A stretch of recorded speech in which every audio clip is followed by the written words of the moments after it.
जय श्री राम, जय हनुमान। कैसे हो आप सब? हनुमान जी की कृपा से सब स्वस्थ रहें। कलश यात्रा के अनेक लाभ जानकर माताएं अपने आप को रोक नहीं पाएंगी। जी हाँ, कलश यात्रा के इतने फायदे होते हैं ना, जब भी कभी आपको मौका मिले ना तो आप इसका हिस्सा जरूर बने, कलश जरूर उठाएं। कहीं भी आपके आसपास कहीं पे भी भागवत हो रही है तो आप उसमें जरूर भाग लें। चाहे थोड़ी देर के लिए आप कलश उठाएं, लेकिन कलश जरूर उठाएं। ऐसा माना जाता है कि जिन लड़कियों की शादी नहीं होती है, अगर जब वो कलश उठाती है तो उनकी जल्दी शादी हो जाती है। भोले बाबा की कृपा से उनको मनचाहा जीवन साथी मिलता है। जो भी जिस भी से भी वो शादी करना चाहती हैं, अच्छा घरबार मिलता है।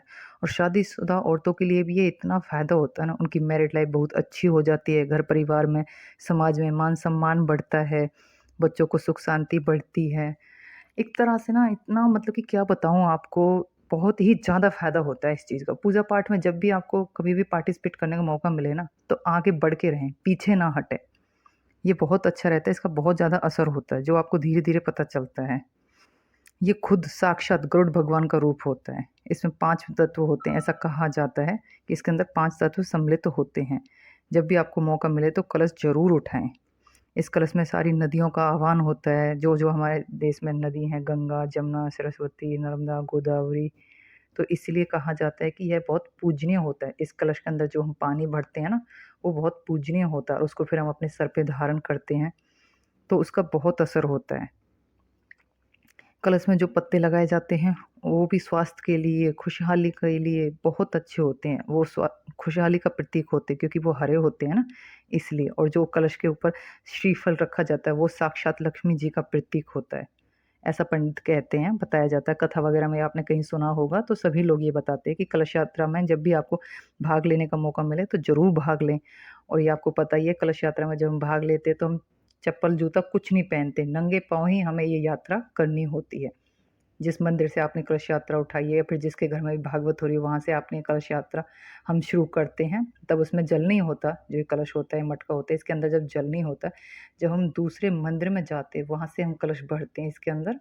जैसा कि आप देख रहे हैं वीडियो में, हम दूसरे मंदिर में आए हैं और यहाँ पे पंडित जी थोड़ी पूजा करते हैं, तिलक वगैरह लगाते हैं और परिक्रमा करके मंदिर की, उसके बाद जल भरा जाता है। और तब जाके हम इसको, जिस भी जगह पे भागवत हो रही है, जहाँ से हमने शुरुआत करी थी, वहीं पे पूरे गांव या शहर जो भी आपका, उसकी परिक्रमा करके वहाँ पे वापस जाते हैं। फिर उसी दिन से भागवत शुरू होती है। ऐसा होता है कलश यात्रा का। आप लोगों को पता ही होगा, आप लोगों ने कितनी बार उठा रखी होगी ये। मैरिड लेडीज़ उठाती हैं, अनमैरिड लड़कियाँ भी उठाती हैं। मैंने पहले ही बताया कि अनमैरिड लड़कियों को, किसी को लव मैरिज करनी होती है तो वो इसमें उठा सकते हैं कलश। उससे उनको मनचाहा वर देते हैं भोले बाबा, प्रसन्न होते हैं। और मैरिड के लिए तो आपको पता ही है, उनके सुहाग का साथ हमेशा उनके साथ रहता है। बच्चे अच्छे पढ़ते लिखते हैं, ज़िंदगी में तरक्की करते हैं, दिन दूनी रात चौगुनी होती है। मतलब कि एक चारों तरफ से खुशहाली ही खुशहाली होती है। आप एक बारी उठा के देखो, फिर आप खुद देखोगे कि हाँ, वाक़ई में लाइफ़ में कितना फ़र्क पड़ जाता है। हमें भी ये मौका मिला भगवान की कृपा से, तो हमने भी कलश उठाया। आप लोगों को बताना होगा कि कमेंट्स में मैं कहाँ पे दिख रही हूँ आपको। किसी को पता है तो बता देना। इसका बहुत ज़्यादा फ़ायदा होता है, बहुत ज़्यादा पुण्य होता है। जैसा मैंने आपको पहले ही बता दिया, जो हम एक-एक कदम आगे की ओर चलते हैं ना, बढ़ते हैं, वैसे ही हम जीवन में तरक्की करते हैं। एक-एक कदम आगे बढ़ते जाते हैं। एक-एक कदम जो हम उठाते हैं, उसका ना ऐसा कहा जाता है कि 1-1 करोड़ यज्ञ के बराबर होता है। जब हम कलश यात्रा करते हैं ना पैदल, और देखो हमने ये जुलाई के महीने में की, और जुलाई में आपको पता है इस बार तो इतनी गर्मी हो रही है, बारिश भी नहीं हो रही। फिर भी सारी लेडीज़ जो सीनियर सिटीज़न है, वो भी नंगे पाँव थी। उनके लिए तो चलो ई-रिक्शा कर दिया था, वो उनसे ज़्यादा नहीं चला जाता, इसलिए वो ऑटो में बैठ के उन्होंने कलश यात्रा अपनी पूरी की।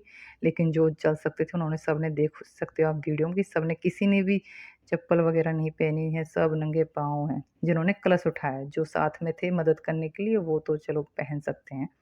और ऐसा कहा जाता है कि जब भी आपके घर में से कोई भी मम्मी, भाभी, बहन कोई भी कलश उठाती है, तो आप उनके साथ ज़रूर जाएँ। उनके साथ आप जाते हो तो आपको भी उनके बराबर ही पुण्य प्राप्त होता है। उनकी सेवा करें। जब भी कोई भी कलश यात्रा आपके घर के सामने से निकले तो उनको जलपान कराएँ, उनके ऊपर फूल डालें। जो कुछ भी आपसे बनता है वो आप उनको ज़रूर दें। इससे कुछ पुण्य हमें मिल जाता है, हम भी किसी अच्छे कार्य के भागी बन जाते हैं और भोले बाबा, भगवान हमारी भी सुनते हैं, ऐसा कहा जाता है। इससे आपकी धन संपदा तो बढ़ती है, साथ ही साथ आपको समाज में मान-सम्मान सब कुछ मिलता है। सौभाग्य प्राप्ति होती है लेडीज़ को, सारी जो मैरिड लेडीज़ हैं, ऐसा कहा जाता है कि उनको सौभाग्य प्राप्ति होती है कि उनके जीवन साथी का साथ हमेशा उनके साथ बना रहता है। जब भी कभी आपको मौका मिले कहीं पे भी, तो आप ऐसी पूजा-पाठ की चीज़ों में ज़रूर भाग लें। जितना हो सके उतना भाग लें। ज़रूरी नहीं आप डेली जाएँ या फिर भागवत डेली सुन पाएँ या फिर कलश यात्रा ज़्यादा देर तक कर पाएँ। जितनी देर भी आप कर सकते हो उतनी देर ज़रूर करें। ऐसी चीज़ों में हमेशा आगे से बढ़ के रहें। ये नहीं कि पीछे अरे! आजकल कौन करता है, आजकल के बच्चों को हो गया, पढ़े-लिखे बच्चों का, वो इन सब बातों को इतना ज़्यादा नहीं मानते कि क्या है ये तो, ऐसी सोच होगी, लेकिन ऐसा नहीं होना चाहिए। अगर जो हम नहीं सीखेंगे तो हमारे बच्चे कैसे सीखेंगे हमारे रीति-रिवाज़ों को? इसलिए आप खुद भी सीखें और अपने आने वाली पीढ़ी को भी ये सारा कुछ सिखाएँ। हमें गर्व होना चाहिए क्योंकि हम भारतीय हैं। हम ही ने सबको पूजा-पाठ करना सिखाया है। तो पूरे गर्व के साथ हमें इन सब चीज़ों में भाग लेना चाहिए और जितना आपसे बन सके सेवा भाव ज़रूर रखना चाहिए। कहीं पे भी कैसा भी मौका मिले, ज़रूरी नहीं है कि हम कलश यात्रा ही कर रहे हैं या कहीं पे भी हमें जो हम कर सकते हैं, जितनी हमारी श्रद्धा है, तो वहाँ पे उतना सेवा ज़रूर करें। जो ऐसी मर्ज़ी सेवा होए आपसे, चाहे पैसे से होए, चाहे किसी की मदद करके होए, किसी ज़रूरतमंद लोगों को कुछ भी सामान दान दे के की जाए, जैसे मर्ज़ी की जाए। लेकिन कलश यात्रा में जाने के बाद तो बहुत अच्छा लगा, बहुत ही ऐसे फ़ील हुआ ना, बस पूछो ही मत। जब आप खुद उठाओगे ना फिर आपको पता चलेगा कि हाँ, कितना फ़र्क पड़ता है। ये भागवत होती है जिसको सर पे उठा के लेके जाते हैं पंडित जी, या जो जजमान होते हैं जिन्होंने कराई होती है वो उठा लेते हैं।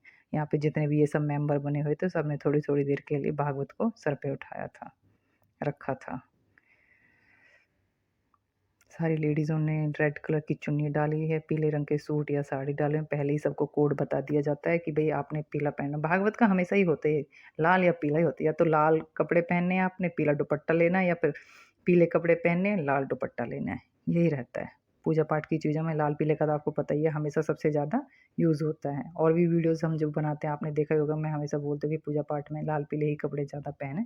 पूजा-पाठ में यही चलते हैं, नीले-काले कपड़ों अवॉइड किए जाते हैं। आपने देख ही लिया कि हम लोग यहाँ से सारा सुबह निकले थे, फिर 1-2 घंटे के बाद पूरी परिक्रमा करके दूसरे मंदिर से जल भर के वापस आए। वापस आने के बाद हम लोगों के लिए खाने-पीने का इंतज़ाम किया हुआ था मंदिर में। बहुत अच्छा लगा। पहली बार मैंने तो कलश उठाया, मेरे को तो बहुत खुशी हुई।